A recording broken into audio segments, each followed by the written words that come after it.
আসসালামু আলাইকুম। আজকে বানিয়ে ফেললাম ঝটপট পাস্তা।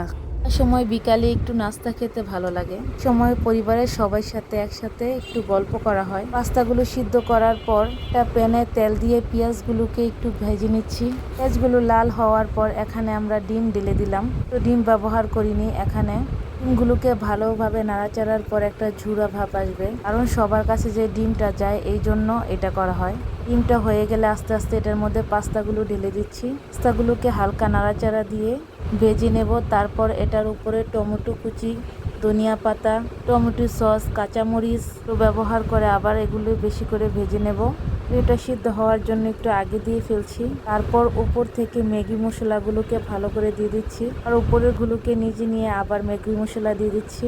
সাথে সস ব্যবহার করতেছি। যার যেরকম মনে হয় সেভাবেই বানাতে পারেন এই ম্যাগি নুডলস।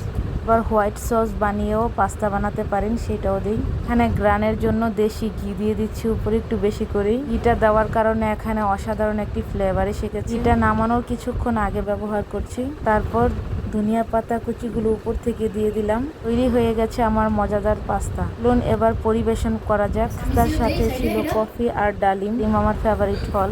পাস্তাগুলো উপর থেকে দেখতে খুব লোভনীয় লাগছে। চলুন এবার খাওয়া শুরু করা যাক, কারণ আর সহ্য হচ্ছে না।